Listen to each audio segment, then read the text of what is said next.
Retro ஆன்மீகம் நேயர்களுக்கு அன்பு வணக்கம். நான் ஜோதிடர் குரு வரதராஜ பெருமாள். நம்ம சேனலில் வர நிகழ்ச்சி மூலயமா உங்களை சந்திக்கிறதுல மிக்க மகிழ்ச்சி. நம்ம என்ன பார்க்க போகிறோம் அப்படின்னா பார்த்தீங்கன்னா, ஒவ்வொரு ராசிக்கும் இப்போ நடந்திருக்கிற சுக்கிரனுடைய பயிற்சி, அதாவது நம்ம கும்பராசியிலேருந்து மீன ராசிக்கு தன்னோட உச்ச வீடான மீன ராசிக்கு சுக்கிர பகவான் வந்திருக்கார். ஸோ இது வந்து பார்த்திங்கன்னா மே 31ஆம் தேதி வரைக்கும் இந்த நிலை தொடர்றதா இருக்குது. இந்த சுக்கிரனுடைய நிலை வந்து ஒவ்வொரு ஜாதகர்களுக்கும் ஒவ்வொரு ராசிக்காரர்களுக்கும் முக்கியமானது. ஏன்னா சுகபோகங்களையும் வாழ்வியலுக்கு ஆன அனைத்து வசதி வாய்ப்புகளையும் இன்பங்களையும் கொடுக்கக்கூடிய ஒரே கிரகம் யாருன்னு கேட்டிங்கன்னா சுக்கிரன் தான். அதே நிலையில் வந்து தன்னோட பகையாளர்களுக்கு பகை ராசிக்காரர்களுக்கு இவரை போல் வந்து ஒரு கடுமையான ஒரு துன்பங்களை கொடுக்கக்கூடியவரை நம்ம பார்க்க முடியாது. இந்த மாதிரியான மிக முக்கியமான ஒரு பலன்களை கொடுக்கக்கூடிய அந்த சுக்கிரனோட நிலை ஒவ்வொரு ராசிக்காரர்களுக்கும் எப்படி இருக்குன்ற பற்றி பார்க்க போகிறோம்.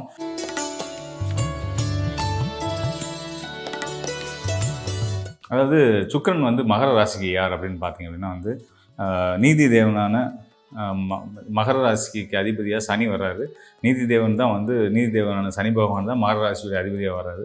அப்போ எப்பயுமே நீதி நேர்மை யார் சரியானவங்களோ அவங்க பக்கம் நிற்கிறது இப்படின்ற ஒரு நற்பண்புகளை கொண்ட இந்த மகர ராசிக்காரர்களுக்கு சுறுசுறுப்பாக இயங்கக்கூடிய கடுமையாக உழைக்கக்கூடிய பண்புகளை கொண்ட இந்த மகர ராசிக்காரர்களுக்கு நீதி நேர்மை நியாயம்னு கட்டுப்பட்டு உண்மையின் பக்கம் எப்பயுமே நிற்கக்கூடிய இந்த மகர ராசிக்காரர்களுக்கு இந்த சுக்கிரன் யார் அப்படின்னு பார்த்தீங்கன்னா யோகாதிபதி மற்றும் ஜீவனக்காரகன்னு சொல்லுவோம்.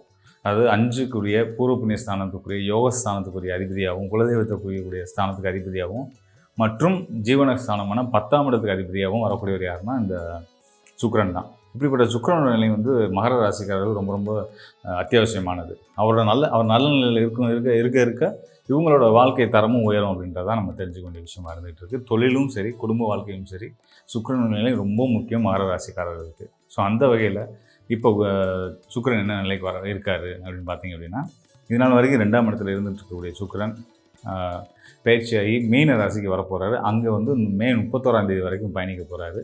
ஸோ மீன ராசி அப்படின்றது வந்து ராசிக்கு மறைவு ஸ்தானமாக இருந்தாலும் 3ஆம் இடமாக இருந்தாலும் அதுதான் உங்கள் யோகஸ்தான அதிபதியான ஜீவனக்காரகனான சுக்கிர பகவான், அசுர குருவான சுக்கிர பகவான் உச்சம் பெறக்கூடிய வீடு. ஸோ 3ஆம் இடத்துல உச்சம் பெறார் அப்படின்னா உங்களுக்கு இனிமேல் பயணங்கள் அதிகமாக போகுது.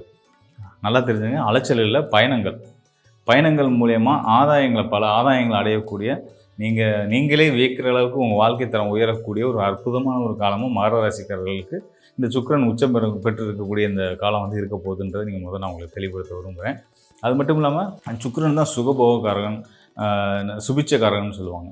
சுபிச்சக்காரன் உச்சம் பெறும்போது அவர் உங்களுக்கு யோகர நண்பராக வர்றதுனால உங்களோட வாழ்க்கை தரத்துலேயும் சுபிச்சங்களும் பல உன்னதமான முன்னேற்றங்களும் கிடைக்க போகுது. அதாவது நீங்கள் வீடு மனை வாங்குறது, சுபகாரியங்கள், வீட்டில் தடைப்பட்டிருக்கக்கூடிய சுபகாரியங்கள் நல்லபடியாக எடுத்து நடத்துறதுக்குமான ஒரு அற்புதமான காலமாகவும், வெளிநாட்டு பயணங்கள் வேலைக்காக படிப்புக்காக போகணும் முயற்சி பண்ணிட்டு இருந்தவங்களுக்கு தடை இருந்திருந்தால் அதெல்லாம் நீங்கி ரொம்ப சுமூகமாக ரொம்ப எளிதாக அதிலெல்லாம் வந்து உங்களுக்கு சரியான வாய்ப்புகள் கிடைச்சி நல்ல முறையில் போய் நீங்கள் வந்து சம்பாதிக்கவும் படிக்கவும் உகந்த காலமாக இந்த சுக்கிர பயிற்சி காலம் இருக்க போகுது.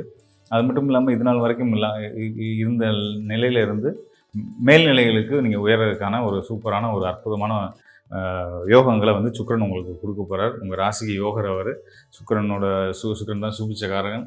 உங்களோட பொலிவும் கூட போகுது. மனத்தில் தெளிவு ஏற்பட்டு தைரியமும் தன்னம்பிக்கையும் ஏற்பட்டு நீங்களே வந்து உங்களை பார்க்குறவங்களாம் சொல்கிற அளவுக்கு என்னப்பா ஆள் டிப்டாவாக மாறிட்டீங்க, ரொம்ப பிரகாசமாக இருக்கீங்க, பார்க்குறதுக்கே உங்கள்கிட்ட ஒரு தெளிச்சு தெரியுது, தேஜஸ் தெரியுதுன்னு எல்லாம் சொல்கிற அளவுக்கு உங்கள் நிலையை வந்து சுக்கிரன் மாற்ற போகிறாரு. அது மட்டும் இல்லாமல் சுக்கிரனால் இவ்வளோ ஆதாயங்கள் கிடைக்குது. அதே நேரத்தில் கடன் சார்ந்த சங்கடங்கள் இருந்தால் அதெல்லாம் தவிடுபொடி ஆகி நீங்கள் வந்து அதெல்லாம் வந்து ஈஸியாக கடந்து வந்து கடன் பிரச்சனைகள்லேருந்து ஓடி மறைஞ்சு ஒளிஞ்சிட்டு இருந்த நண்பர்கள் எல்லாம் வந்து அதெல்லாம் எளிமையாக சந்தித்து எதிர்கொண்டு சமாளிக்கிறதுக்கான வருமான வாய்ப்புகளையும் இந்த சுக்கிரனுடைய அந்த உச்சம் பெற்ற சுக்கிரனுடைய காலம் கொடுக்க போகுது. ஸோ அதனால் நீங்கள் தைரியமாக இருக்கலாம். அதே நேரத்தில் சகோதர உறவுகள் வெளியில் இருக்கக்கூடிய சிக்கல்கள், உங்கள் பூர்வீகம் சம்மந்தப்பட்ட விஷயங்கள், தொழில் நிலம் சார்ந்த பிரச்சனைகள் இருக்கக்கூடிய சொத்து சார்ந்த விஷயங்கள் இருக்கக்கூடிய பிரச்சனைகள், இது எல்லாமே வந்து நீங்கி அதிலெல்லாம் உங்களுக்கு வந்து ஒரு நல்ல ஒரு யோக பலன்கள் கிடைக்க போகுது அப்படின்றத நீங்கள் தெரிஞ்சுக்கோங்க. அது மட்டும் இல்லாமல் இப்போ நம்ம சுக்கிரனை பற்றி பார்த்துட்டு இருந்தோம். சுக்கிரன் வந்து உங்களுக்கு ரொம்ப முக்கியமான கிரகம் அப்படின்றதுனால யோகஸ்தானத்துக்கும் ஜீவனஸ்தானத்துக்கும் அதிபதியாக வந்து அவர் வந்து உச்சம் பெற்று பெறுறது வந்து மிக சிறப்பான ஒரு நிலை அப்படின்ற நம்ம சொல்லியிருந்தோம். அதுபோக ராசி அதிபதி மகர ராசிக்கு அதிபதி யாருன்னா நீதிமான் அப்படின்னு சொல்லக்கூடிய சனி பகவான் தான். இந்த சனி பகவான் என்னவாக இருக்கார், எங்கே இருக்கார், அவரோட நிலை என்னவாக இருக்குது அப்படின்னு பார்க்க வேண்டியது இருக்குது. சனி பகவான் ராசிக்கு 2ஆம் இடத்துல இருக்கார். அதாவது 7.5 சனி. ராசிக்கு 2ஆம் இடம் அப்படின்னு 2ஆம் இடம்ன்றது வந்து ஜென்ம சனியில் தான் தாண்டி 2ஆம் இடத்துல இருந்துட்டு இருக்காருன்னா அது வந்து அந்த 7.5 சனி காலம் தான் சொல்லுவோம். 12ஆம் இடம் ஜென்ம சனி, 2ஆம் இடம் இது 3 வந்து 7.5 ஆண்டுகள் வந்து சனியுடைய 7.5 சனி காலம். ஸோ இதில் வந்து நிறைய மகர ராசி, கும்பராசி நண்பர்கள் என்கிட்ட கேட்குறது வந்து சனி ஜென்ம சனி நடந்துகிட்ருக்கு, 7.5 சனி நடந்துகிட்ருக்கு, பாத சனி நடக்குது, வரை சனி என்னங்க பண்ணுவாங்க? நீங்கள் எதுக்குங்க சனியை பார்த்து பயப்படுறீங்க? உங்கள் ராசி அதிபதி அவர். நீங்கள் வந்து உங்களை கண்ணாடியில் பார்த்து நீங்களே பயப்படுற மாதிரியான ஒரு விஷயம் அது. அதனால் தயவுசெய்து நீங்கள் சனி பயிற்சி சனியோட நிலையை வச்சு பயப்படாதீங்க. சனி வந்து நீதிமான். எல்லாத்துக்கும் சரியான நியாயங்களையும் தர்மங்களையும் கொடுக்கக்கூடியவர். அந்த நிலையில் நீங்கள் இருந்துகிட்டு இருக்கிறனால எல்லாத்துக்கும் எல்லா இடத்துலையும் நீதியின் பால் நிற்கக்கூடிய உங்களுக்கு அவர் வந்து எப்பயும் தொந்தரவு கொடுக்க மாட்டார். உங்கள் இயல்பே வந்து நியாயத்தின் பக்கம் நிற்கணும் அப்படின்றதுனால, நடுநிலையாக இருக்கணும்னு நீங்கள் நினைக்கிறதுனால உங்களுக்கு இது வந்து அனாவசியமான பிரச்சனைகளை வந்து சனியை கொடுக்க மாட்டார் அப்படின்னு நான் சொல்லுவேன். அதனால் வந்து பார்த்திங்கன்னா சனி வந்து 2ஆம் இடத்துல இருக்கார் இல்லையா, அது வந்து உங்கள் ராசிக்கு மகர ராசிக்கு 2ஆம் இடம்ன்றது வந்து கும்பராசி. அதுவும் சனியோட வீடு தான். தன்னோட சொந்த வீட்டுக்கே அந்த கிரகம் கெடுதல் செய்யாது.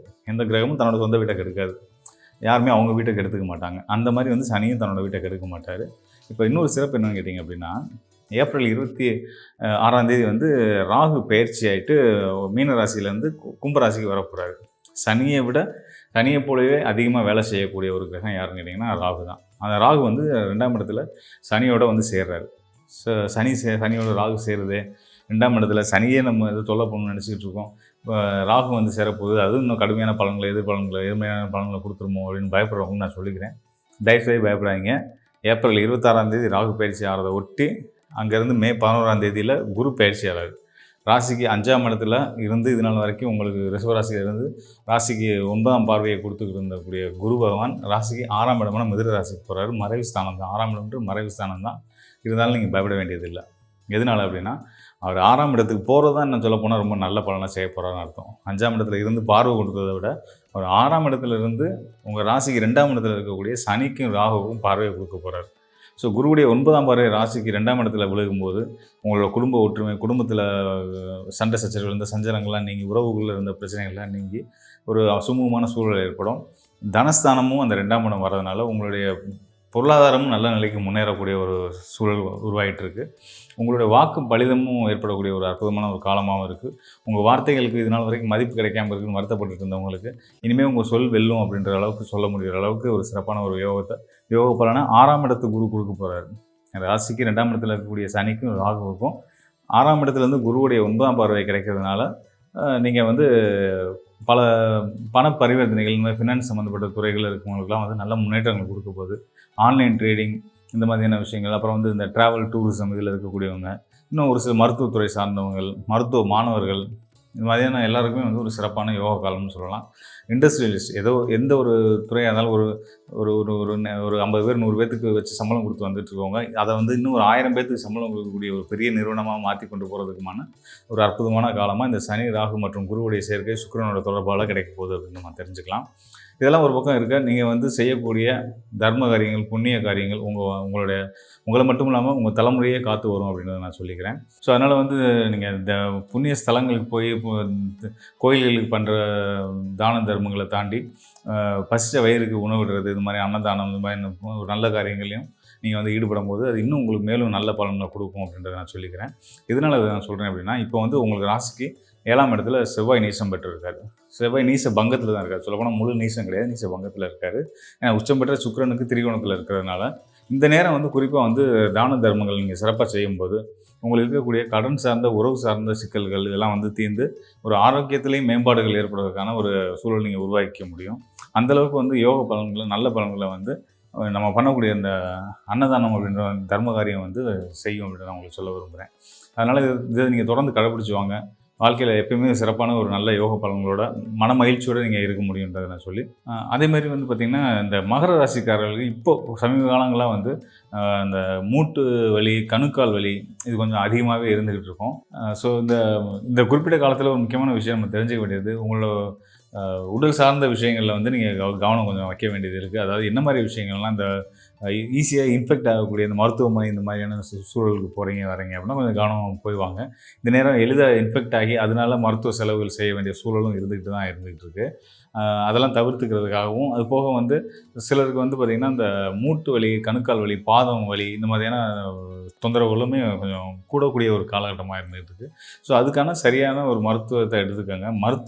மருந்து எடுத்துக்கிறது அப்படின்றது மட்டும் இல்லாமல், முன்னாடியே நம்ம சொன்ன மாதிரி இந்த உணவு தானம் பண்ணுறது அப்படின்றது வந்து உணவுக்கு செய்கிற செலவு அப்படின்றது வந்து மருந்துக்கு செய்கிற செலவுக்கு இணையானது. உணவே மருந்து அப்படின்ற அடிப்படையில் நீங்கள் ஒருத்தவங்களோட பசியாத்துறதுக்காக செய்யக்கூடிய செலவு வந்து நீங்கள் மருந்துக்கு செலவு பண்ணுற மாதிரி தான். ஸோ அதனால் வந்து அந்த மருத்துவ செலவை நீங்கள் ஈடுகட்டணும் அப்படின்னா, மருத்துவ செலவை நீங்கள் வந்து தவிர்க்க விரும்புனீங்க அப்படின்னா, கூடுமான வரைக்கும் நீங்கள் வந்து அன்னதானங்கள் பண்ணிகிட்டே வாங்க. 100 பேர் 1000 பேருன்னு பண்ண வேண்டியதில்லை. உங்கள் வசதிக்கு தகுந்து எத்தனை பேருக்கு எப்போ வாய்ப்புகள் கிடைக்கிறதாலும் பண்ணலாம். ஸோ அந்த மாதிரி நீங்கள் தொடர்ந்து பண்ணிட்டு வந்துட்டு இருந்தீங்கனாலே, அனாவசியமான வீண் விரயங்கள், மருத்துவ செலவுகள்லாம் வந்து தீர்றதுக்கான ஒரு காலமாக இருந்துகிட்டு இருக்கு. இந்த காலத்தை பயன்படுத்தி உங்கள் வாழ்க்கையை நீங்கள் சரியாக திட்டமிட்டு நீங்கள் நினச்ச இலக்கை அடைகிறதுக்கு இந்த காலத்தை பயன்படுத்திக்கங்க அப்படின்னு சொல்லி உங்களுக்கு நான் வந்து வாழ்த்தையும் நன்றியும் சொல்லிக்கிறேன். நன்றி, வணக்கம் நண்பர்களே.